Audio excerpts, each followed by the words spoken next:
Feliz sábado, ¿cómo andan? Espero que bien. Bueno, no sé si... No me dijiste el título, ¿no? No. El título del sermón de hoy es El Evangelio de Génesis. Ahí lo pueden ver. Y puede ser que, llame un poco la atención porque, bueno, no es un evangelio. Y cuando uno capaz lee el título por primera vez, lo primero que se le viene a la mente, ¿qué podría ser? Capaz la historia de Isaac, que fue un sacrificio, estuvo a punto de ser sacrificado, ¿no? Como representación de Jesús. O capaz, Caín y Abel, que fue el primer inocente, ¿no?, en morir. O si no, Moisés, capaz también, que fue una representación de Jesús. Pero obviamente no voy a hablar de eso. Vamos a irnos un poco más atrás y vamos a ir al Génesis, digamos, al comienzo de todo. No sé cuántos lo saben, pero Génesis significa origen, significa el comienzo de las cosas, ¿no? Como hidrógeno genera agua, ¿no? Y la raíz Génesis significa eso, es el comienzo de las cosas. Y vamos a ver hoy por qué es importante que nosotros conozcamos y aceptemos y creamos en la historia del relato de la creación, en el Génesis, para poder aceptar también a Jesús como nuestro Salvador. Y por qué es importante que otros lo sepan también. Ahora, ¿en qué se relaciona con el Evangelio? Entonces, ¿cómo conectamos el relato de la creación con el Evangelio de Jesús? Antes de continuar, les voy a hacer unas preguntas, a ver qué... Más que nada para pensar. ¿Cuántos conocemos a alguien que vino desde siempre a la iglesia, que se crió en la iglesia, pero que ya no cree o que ya no viene más? No hace falta que levanten la mano, sino que lo piensen, ¿no? Me imagino que todos conocemos a alguien que dejó de venir, que ya no cree más, que abandonó la iglesia. Y que capaz se crió desde chiquitito, o que capaz vino durante, 10 años y un día dejó de venir. Pregunto, voy a pedirles que levanten la mano. ¿Conocen a alguien así? ¿Conocen algún caso así? Me imagino. Sí. Es así. Y otra pregunta, un poco menos relacionada. ¿A cuántos a veces nos cuesta o nos avergüenza un poco reconocer frente a algún conocido ateo, reconocer que creemos en la Biblia y por ejemplo, en una Biblia literal, que los milagros sucedieron, que el diluvio sucedió, que la creación literal sucedió? No sé a cuántos se les ha presentado la oportunidad, capaz si uno trabaja o estudia en un contexto muy, muy adventista no se presenta tanto, pero en la facultad muchas veces sucede, o en el trabajo, que te empiezan a hacer preguntas y es como, no tengo los argumentos suficientes o no me animo a decirlo porque me falta sustento, me falta un fundamento bien, bien fuerte como para poder confirmarlo o defenderlo realmente como debería o como podría delante de alguien que capaz en una de esas sabe más acerca de la evolución o de historia.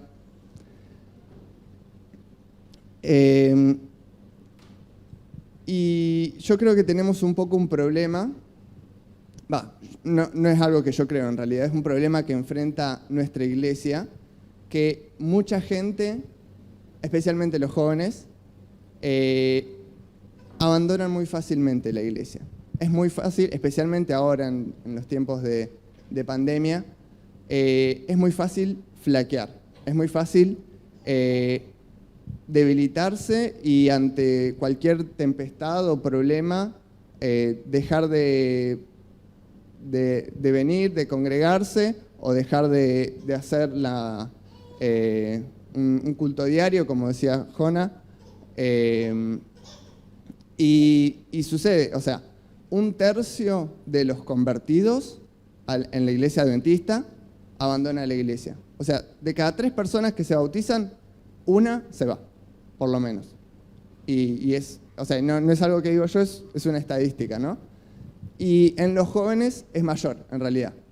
De los jóvenes, o sea, los jóvenes representan 1/3 de los nuevos convertidos, pero representan el 50%, más del 50%, casi el 60% de los que se van. Así que hay un problema ahí. Y creo que lo que voy a hablar hoy nos presenta algunas herramientas para resolver ese problema. No todas, pero algunas quizás. Yo creo que una de las principales causas por la que es muy fácil abandonar la iglesia es porque no tenemos buenos fundamentos. Simplemente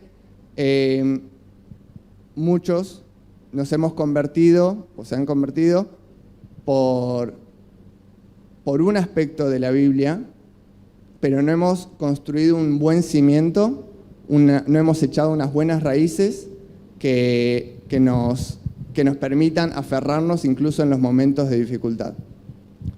Y ese fundamento es saber y entender el relato de la creación como algo literal, como algo que pasó, y saber defenderlo, especialmente con todas las verdades científicas de hoy en día que cada vez surgen.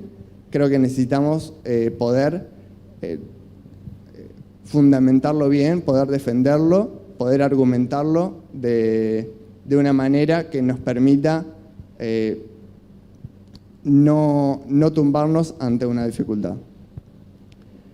No es que crea que te salva automáticamente, no es que creo que todos los que se van de la iglesia es porque no tuvieron eso, pero creo que es una de esas bases que necesitamos saber y que necesitamos enseñar para poder, para no caer. O sea, es cierto que una de las principales causas, no lo voy a negar, en realidad es la falta de amor a veces, en la mayoría de los casos, pero cuando uno tiene un fundamento firme, es más difícil. Incluso, aunque falte amor, capaz te vas a otra iglesia, pero adventista también. Capaz dejas de congregarte en la iglesia que te estabas congregando, o capaz seguís congregándote, pero ignorás a los que no te dan amor. Pero cuando te falta ese fundamento, no tenés una realidad en la que sustentarte. Vamos a la primera diapositiva. Bueno, no es diapositiva, pero me entienden. Vamos, los que quieran buscar, yo traté de copiar los textos, pero no los copié completos a todos, así que si tienen sus Biblias, vamos a ir leyendo, vamos a ir viendo. Capaz algunas cosas las leemos y otras simplemente se las dejo para que vayan viendo ustedes los versículos.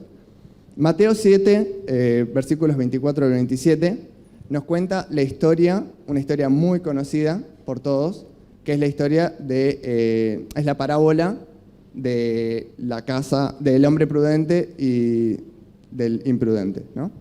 Del necio, que es la parábola de un hombre que construyó su casa sobre arena y no tenía cimientos firmes, y otro hombre que construyó su casa sobre la peña, sobre la roca, y obviamente tenía cimientos firmes.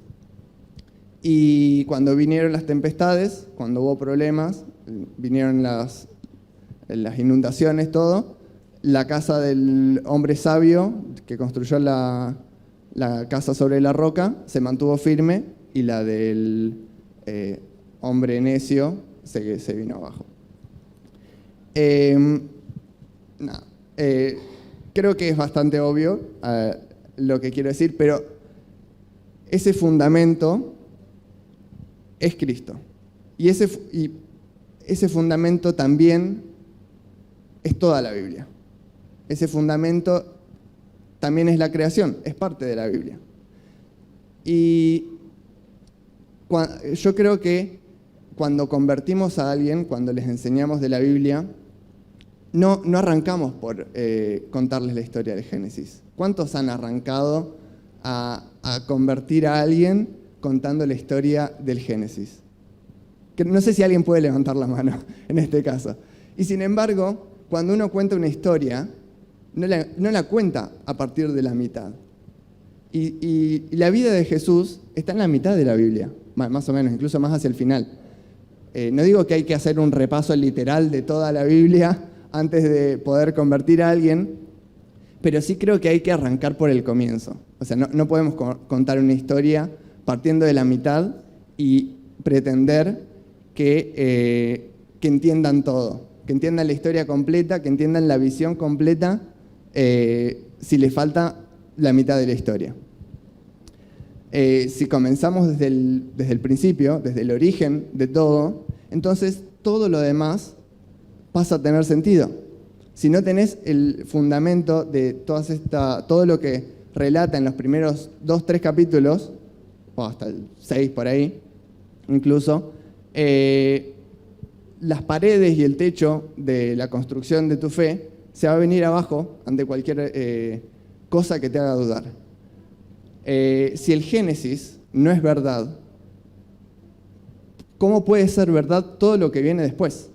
O sea, además de que es el comienzo, es una parte de la Biblia. Entonces, si no creemos en una parte de la Biblia, ¿por qué vamos a creer en todo lo demás? ¿Por qué las otras partes van a ser más verdad que la primera? Y ¿cómo podemos decirles que confíen en Jesús a pesar de que una parte de lo que estamos diciendo no es cierto? ¿Cómo les podemos pretender que confíen en lo que les estamos diciendo si tampoco creemos en una parte de lo que estamos diciendo? O ni siquiera podemos defenderlo. Vamos a la siguiente. Sí.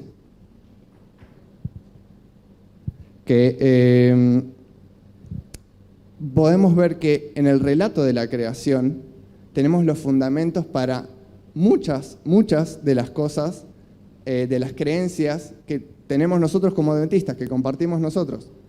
Tenemos el fundamento del sábado en Génesis 2.3, tenemos el fundamento del régimen pro salud, de la alimentación saludable en Génesis 1.29, el fundamento del matrimonio entre un hombre y una mujer, bendecido por Dios en Génesis 2.24,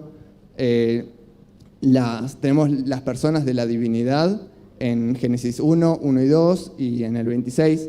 Tenemos la causa de la caída del ser humano en Génesis 3.17 y la promesa de un Salvador en Génesis 3.15 y probablemente haya alguna otra verdad que me estoy olvidando en este momento. Pero es mucho de lo que es muy importante y lo ignoramos. O sea, no tenemos un argumento, no tenemos las herramientas suficientes como para defenderlo y encima nos olvidamos de enseñarlo. Vamos a la siguiente, por favor.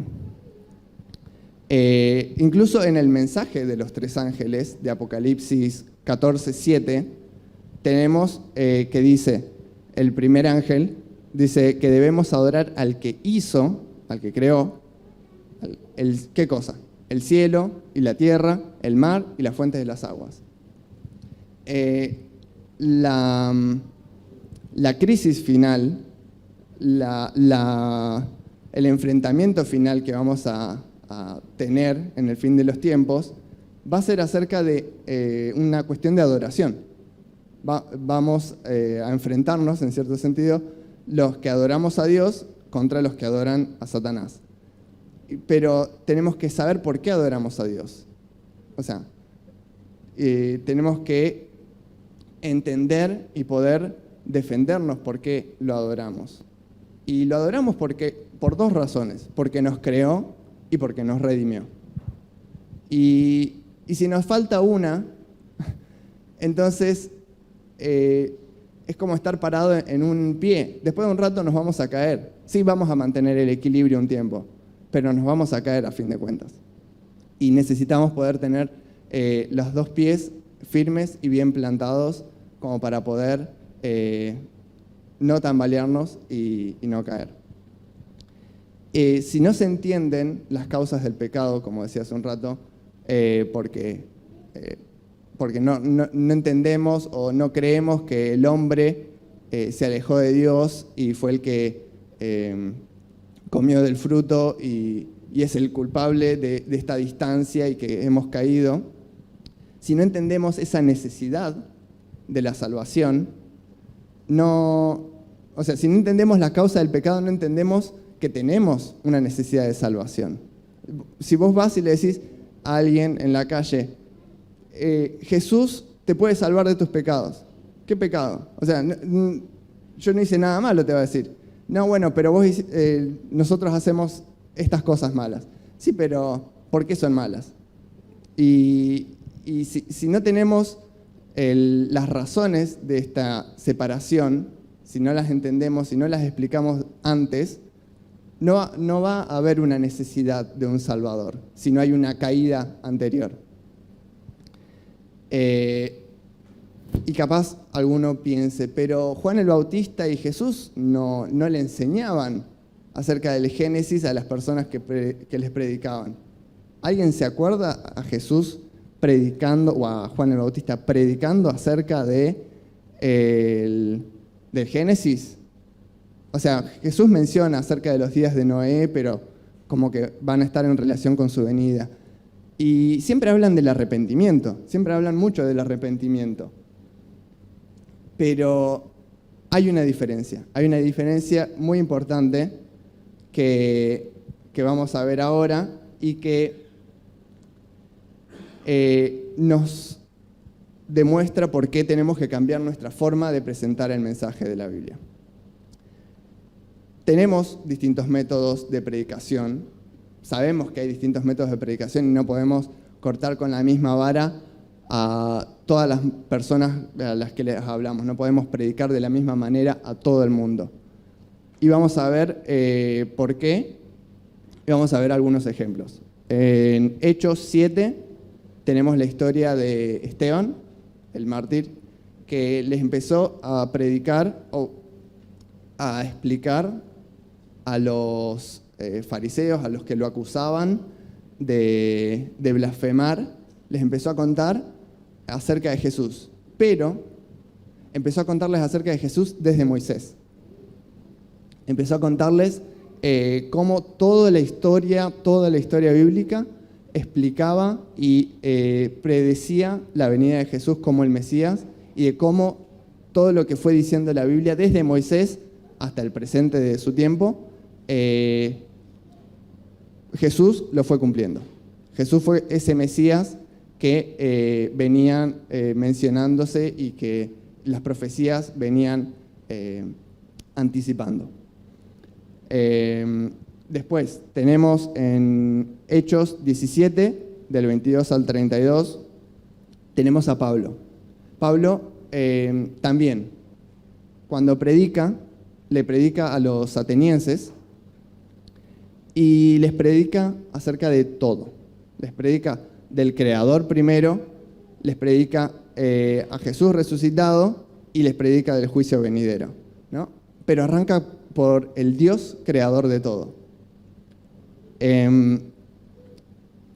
Y acá tenemos una de las razones principales de por qué necesitamos predicar esto, o de uno de los principales ejemplos.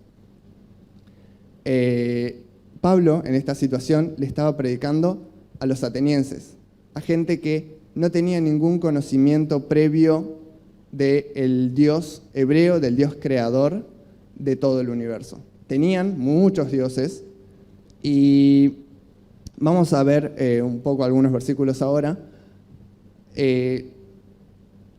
un poco de esta historia. Y Pablo usa esta estrategia porque era necesaria para poder ponerlos en contexto y para poder recién ahí predicarles acerca de Jesús. Vamos a la siguiente presentación, Hechos 2, 22 al 24, que dice, en esta historia está Pedro predicándole a los judíos.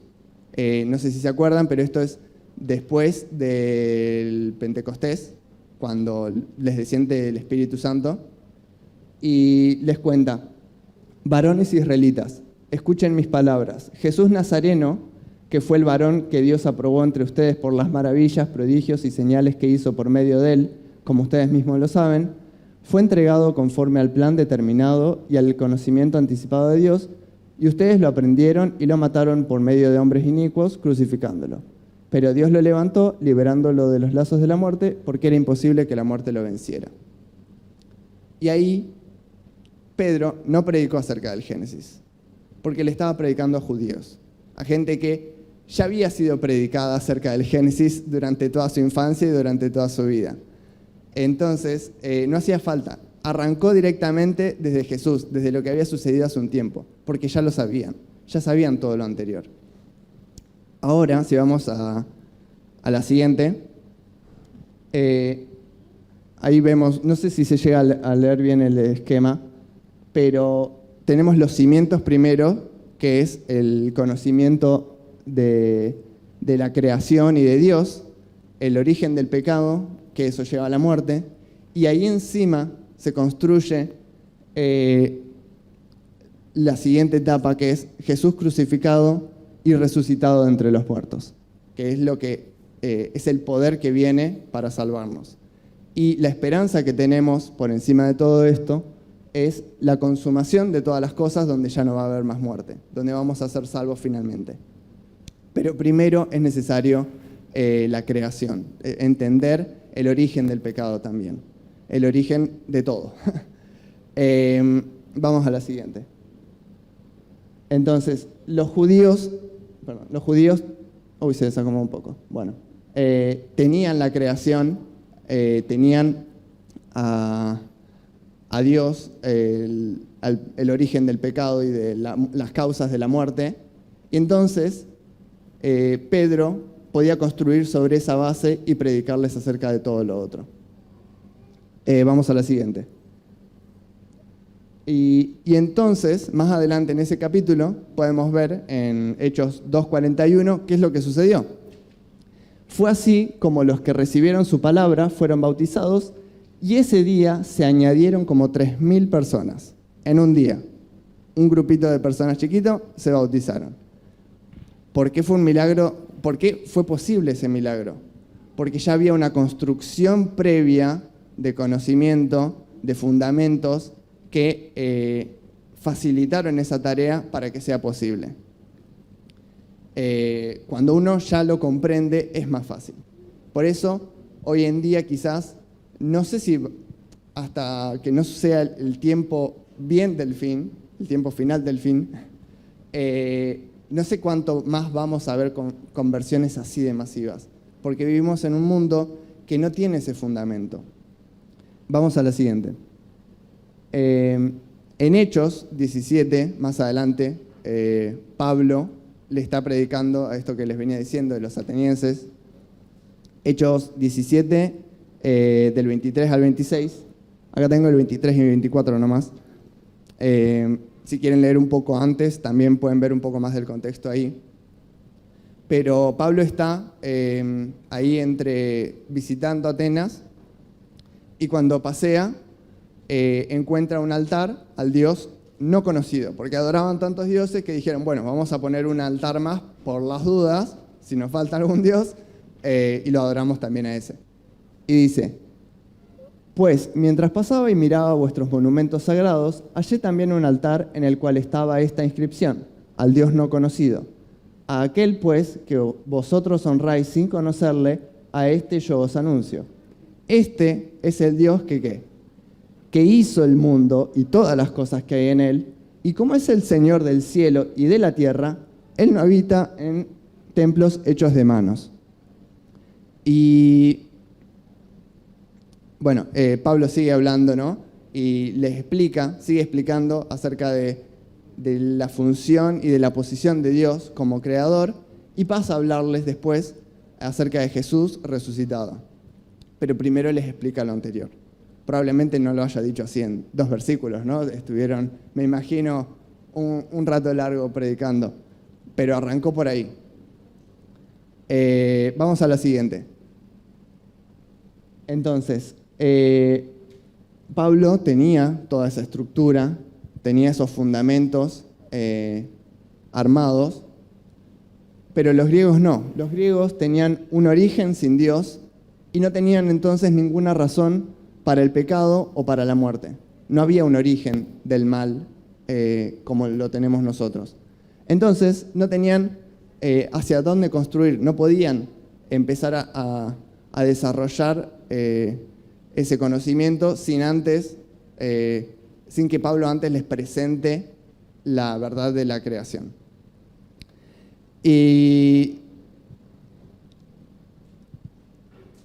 ese, bueno, es un ejemplo bien claro de cómo es el método que tenemos que empezar a predicar nosotros, cómo tenemos que empezar a presentar estas verdades nosotros. Vamos a la siguiente. Tenemos en 1 Corintios 1:23 que dice, pero nosotros predicamos, lo dice Pablo, ¿no? Nosotros predicamos a Cristo crucificado, que para los judíos es ciertamente un tropiezo, porque los judíos esperaban un Mesías diferente del que llegó. Esperaban que el Mesías sea alguien majestuoso, ¿no? Que sea un rey con todas las letras, y terminó siendo un pobrezucho básicamente de un pueblo que nadie quería y que no representaba lo que ellos imaginaban. Entonces la idea de este Jesús era un tropiezo, porque tenían una idea distinta, pero era solo un tropiezo, no era algo tan alocado como sí lo era para los griegos. Dice, para los judíos es ciertamente un tropezadero, y para los no judíos una locura, literalmente. O sea, no tiene sentido. Dice que más adelante en Hechos 17, dice que los atenienses se empezaron a burlar de Pablo cuando empezó a hablarles de Jesús, de la resurrección, digamos, de que alguien pueda levantarse de los muertos. La mayoría, no todos, algunos después se le acercaron a Pablo y le pidieron que les enseñe más. Pero para los atenienses resultó una locura, porque no tenían toda esa cosmovisión, ese punto de vista que les permitía aceptar la verdad de Jesús resucitado. Entonces, hoy en día, cuando vas y le presentás a alguien que una persona puede regresar de los muertos, hay mucha gente que sí, capaz lo cree, porque no todos son ateos rígidos, estrictos, fieles a la ciencia. Hay gente que cree en la astrología incluso. Pero sí es cierto que mucha gente no lo puede aceptar. No puede aceptar que la creación fue un evento literal de 7 días. No puede aceptar que el diluvio fue un evento literal que cubrió toda la tierra. Y para ellos es una locura presentarles todas estas verdades. Y una persona que resucite después de 3 días de estar, o bueno, 1 día y medio, pero que pueda resucitar de entre los muertos también es una locura, como lo fue para los atenienses. Y hoy en día estamos presentando el Evangelio como si fuera para judíos, como si todo el mundo ya supiera y ya aceptara todas las verdades que nosotros ya tenemos aceptadas. Entonces, cuando tratamos de explicarle a alguien por qué el matrimonio capaz es entre un hombre y una mujer, o por qué Dios quiere que comamos saludablemente solo frutas y legumbres, o digamos, lo más cercano a esa dieta original, te miran con cara rara y no lo pueden aceptar así de una si se los presentamos así de una, porque vivimos en un mundo que esencialmente es griego, simbólica y casi literalmente. Traemos mucho, nuestra cultura trae mucho de la cultura griega, ¿no? Pero simbólicamente especialmente vivimos en un mundo que no ha sido desarrollado con la historia y con los fundamentos del origen bíblico y de la historia bíblica. Si pensamos en que vamos a poder convertir, porque bueno, tenemos la fe, tenemos mucha fe y creemos que vamos a poder salir y predicar como Pedro y convertir a 3.000 personas en un día solo por estar parados en la plaza, lamento informarles que es posible, pero es muy poco probable. O sea, el Espíritu Santo hace milagros, pero es como dice el dicho, a Dios rogando y con el mazo dando, ¿no? O sea, necesitamos hacer un trabajo anterior para poder realizar esas conversiones. Vamos a la siguiente imagen. Si entonces tenemos dos puntos de vista, dos cosmovisiones completamente distintas, necesitamos dos estrategias también completamente distintas. Si vamos a predicarle capaz a alguien que ya es católico o evangélico y ya cree lo mismo que nosotros, podemos, o capaz algún judío también podemos arrancar directamente desde Jesús y de ver cómo se cumplieron las profecías, pero para la mayoría de la gente de este mundo necesitamos un enfoque distinto, necesitamos poder entender nosotros mismos por qué es verdad el Génesis, por qué los descubrimientos científicos no lo contradicen y por qué es la base y el sustento de todo lo que viene después para poder hablarles de la necesidad del Salvador. Si no, ¿qué necesidad del Salvador pueden tener? Los judíos ya tenían a Dios como creador, ya tenían las causas del pecado, el origen de la muerte. Solo les faltaba completar el rompecabezas con el Salvador. En cambio, los griegos, les hablabas de Dios, ¿cuál Dios? ¿Les hablabas del pecado? ¿Qué pecado? No existe el pecado para mí, te van a decir. De la muerte, o sea, no hay una causa de la muerte. Sí, nos morimos, pero es el orden natural de las cosas, te van a decir la mayoría de las personas. No hay un porqué. Y para qué el Salvador, si no tenés encima todo lo demás, no hay necesidad de un Salvador, y entonces la gente está cómoda como está. Muchos no están del todo cómodos y saben que necesitan algo, pero no saben por qué lo saben, por qué lo necesitan. Entonces necesitamos poder explicarles todo esto. Para los que son griegos, digamos, los que son del mundo, es una doctrina extraña lo que les vamos a presentar. Más extraña es si se las presentamos desde la mitad. Necesitamos arrancar desde el comienzo de todo. E incluso en los casos que decía de los que ya son, que ya conocen acerca de la Biblia, que ya han estudiado la Biblia durante su vida, es bueno poder fundamentarlo y explicarlo de antemano, toda la historia, hacer el repaso del contexto, porque incluso como veíamos en el caso de Esteban, y en otros casos bíblicos, el Evangelio hay que predicarlo desde el Génesis. O sea, tenemos los ejemplos de Abel, como habíamos mencionado, el ejemplo de Isaac, la figura, ¿no?, de Isaac, el Salvador como lo fue Moisés para el pueblo de Israel, y tenemos ese ejemplo, y necesitamos poder sostener lo que estamos predicando, y qué mejor que la Biblia misma para sostenerlo. Y qué mejor que complementarlo, digamos, con conocimiento. No sé si quiero decir conocimiento del mundo, pero conocimiento irrefutable, digamos, evidencias concretas que nos permitan defender la verdad del Génesis sin recurrir a un argumento vacío.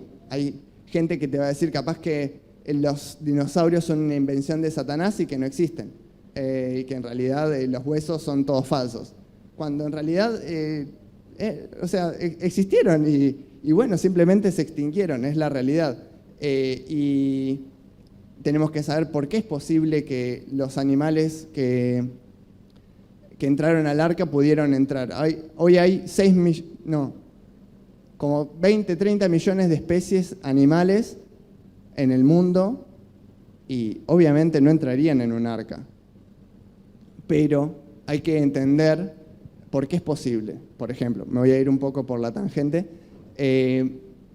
Y en realidad es que había menos especies. Es cierto que el proceso evolutivo es real en cuanto a que es posible modificar los animales como para que sean más grandes o más chicos o que haya variaciones. Ese aspecto de la evolución sí es real. Entonces es necesario saber esas cosas. Es más, como creyentes podemos decir que creemos en una evolución incluso un poco más rápida que la evolución, que los tiempos geológicos que consideran los del mundo.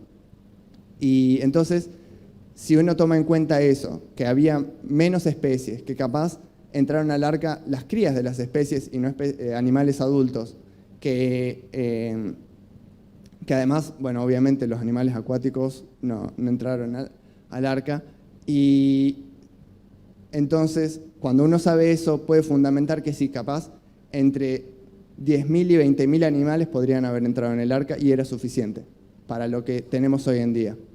Y así, por ejemplo, para los tiempos de la creación o para los tiempos de las estrellas creadas en el cielo para que las podamos ver hoy en día y, digamos, poder explicar, aunque sea en términos sencillos, poder entender, aunque sean nosotros, por qué no se contradice lo que se cree hoy en día con lo que presenta la Biblia.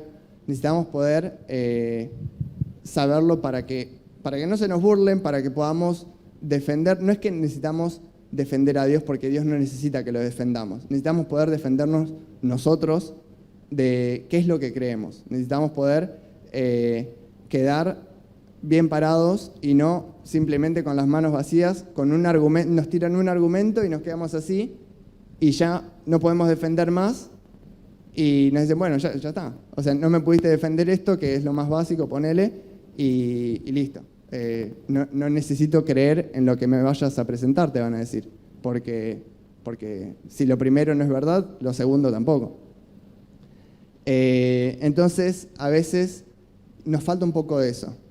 Vamos a la siguiente imagen, o sea, lo que estoy diciendo es bíblico. Dice, 1 Pedro 3:15, al contrario, honren en su corazón a Cristo como Señor y manténganse siempre listos para defenderse con mansedumbre y respeto ante aquellos que les pidan explicarles la esperanza que hay en ustedes. En otras versiones dice la fe también. Necesitamos poder estar preparados, necesitamos poder defender, como dice Pedro, la fe que tenemos. Aquella esperanza que tenemos en nosotros necesitamos poder estar listos y estar siempre listos. Sé que es difícil porque requiere esfuerzo, pero si ni siquiera estudiamos la Biblia todos los días, no vamos a poder defenderla. A veces, lamentablemente, por los años de historia que tiene este mundo, necesitamos estudiar más allá de la Biblia. O sea, la Biblia es... Perdón. La Biblia es todo el fundamento que necesitamos para nuestra fe. Pero para entender la Biblia a veces necesitamos leer un poco más allá.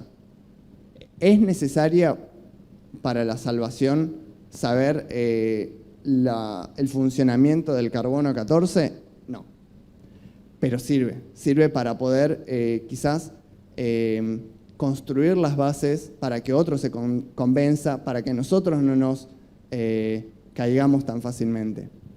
Entonces, vamos a ser salvos solo porque aceptamos a Jesús como nuestro Salvador, pero necesitamos un fundamento inamovible. Necesitamos poder comprender por qué creemos lo que creemos y por qué es verdad lo que consideramos que es verdad. Y creo que a veces en la iglesia está bien, enseñamos acerca del amor, tiene que haber diversidad de temas de los que enseñamos, pero necesitamos también enseñar un poco más de esto, de apologética, ¿no? Que es poder justificar por qué creemos lo que creemos. Necesitamos capaz poder aprender un poco más del contexto histórico en el que sucedieron, en el que se escribieron los libros de la Biblia, porque también es necesario. Requiere esfuerzo, requiere esfuerzo lamentablemente. No podemos venir, sentarnos, contentarnos con 5 versículos del sermón, 10 versículos de la escuela sabática y estamos como para toda la semana. Necesitamos poder realmente construir y esforzarnos y leer durante la semana, leer versículos todos los días, estudiar por nuestra cuenta, más allá también de lo que dice la lección. Hay muchos complementos muy interesantes, pero incluso fuera de la lección o de los complementos, poder arrancar y estudiar por nuestra parte la Biblia, como hicieron los pioneros de nuestra iglesia, digamos, arrancaron ellos estudiando y comparando versículo con versículo, versículo con versículo, hasta que fueron descubriendo verdades. Todavía quedan verdades por descubrir, no sabemos todo lo que presenta la Biblia, quedan profecías por cumplir y probablemente haya muchos descubrimientos arqueológicos todavía por descubrir. Entonces, necesitamos poder estar un poco más al tanto, necesitamos poder sostenernos y necesitamos esforzarnos para poder defender las verdades que tenemos. Como lo dije al principio, lo que creemos, lo principal de lo que creemos, el sábado, una de nuestras características, que es la alimentación, está ahí, en el Génesis. Pero si no nos creen que el Génesis es cierto, no tenemos un argumento para decirles, mira, la alimentación saludable es esta. Y no, los científicos dicen que en realidad comer carne o tomar vino es mejor para esto y para esto otro. Y nosotros tenemos un fundamento que es distinto y necesitamos poder argumentarlo bien. Lamentablemente a veces tratamos de convencer a la gente a que venga, a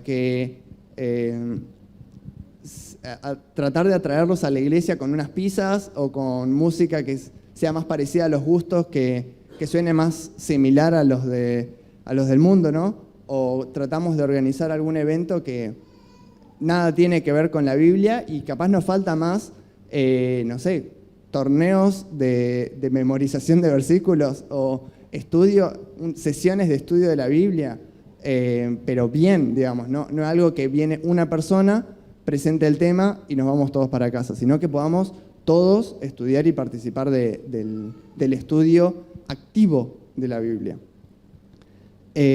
Vamos a la siguiente.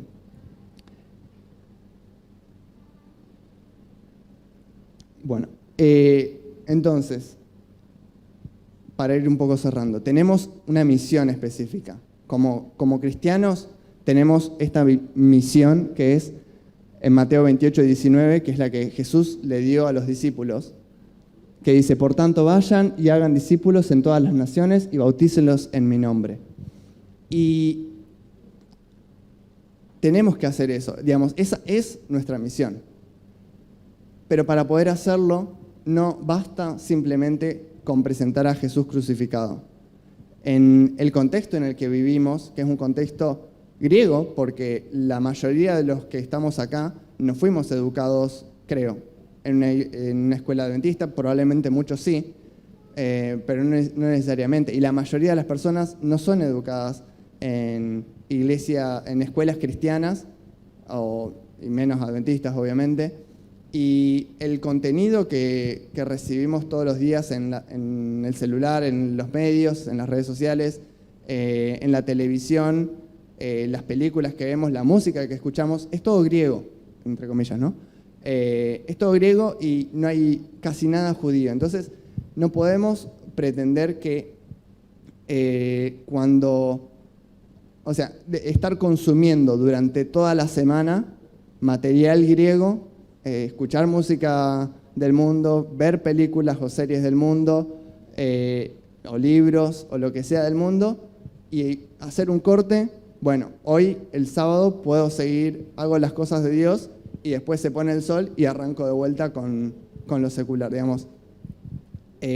Todo lo que nos rodea es secular, es griego, y estamos en un mundo que es así. Entonces necesitamos para poder convertirlos a que sean judíos, entre comillas, necesitamos presentar este fundamento. Necesitamos poder recontextualizar a toda la gente, con todos los que hablemos, digamos, para que puedan nosotros primero entenderlo y ellos también, y poder así continuar construyendo sobre ese fundamento.